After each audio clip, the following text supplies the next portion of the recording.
On this episode of Chapman's Notes, we're going to look at Jack Canfield's principle number 25, dropping out of the Ain't It Awful Club. This comes from the book The Success Principles, How to Get From Where You Are to Where You Want to Be.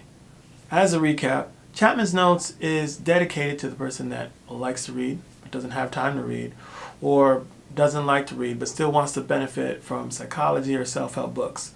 I read those books, infuse my own psychological knowledge, and give you bite-sized chunks that you can use to start being an optimal performer tomorrow. You ever find yourself locked in a conversation that seems to be just a whole bunch of complaints? Oh, can you believe he did this? Can you believe she did that? What about our economy? What about this? What about that? Granted, there are a lot of things going on in the world right now, which gives us a lot of room to complain and be in this Ain't It Awful Club. But I want you to ask yourself a couple questions. First off, 1, how often do you find yourself in those conversations? Give you a minute. No, a second. A few seconds to think about it.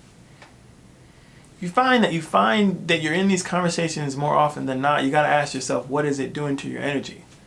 What is it doing for you in general? Most likely it's doing nothing good for you, because all you're doing is using your energy to highlight the negative. Remember, wherever your mind goes, that's where your energy flows. So if you're hanging around with negative Nancy and Debbie Downer, then this is what you're going to experience down, and particularly if it's just about blaming this person and that person and things that you have no power to control, this is going to be a waste of your energy and time. If you want to be an optimal performer, what you're going to need to do is focus on what you can control. Focus on yourself and what you can do to change the things in your environment or your attitude. It's hard when you get caught up in these groups, because once you're a willing participant in these groups, people expect you to be there, to be a good ear when they want to complain. They want you to feed their habit. You're going to have to break yourself from that habit. You're going to have to recognize that you're feeding into this and that it's doing nothing but being like a cancer to you, and then be brave enough to no longer be a part of those conversations. You're probably going to need a new crew, so as you exit from this membership, you need to get a new membership. Instead of being in an Ain't It Awful Club, you're going to need to find like an iron sharpens iron type of club, depending on what you want to do.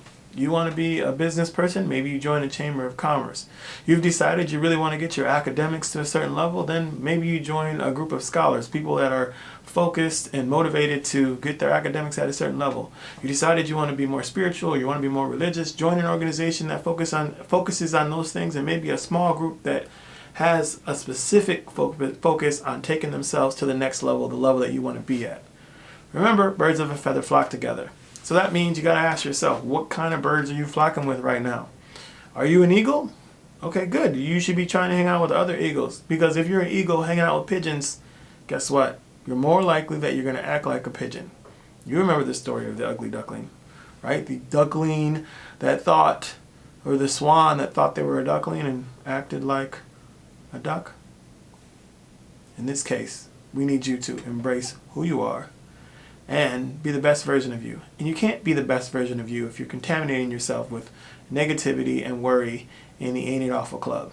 So let that membership expire and join a new club.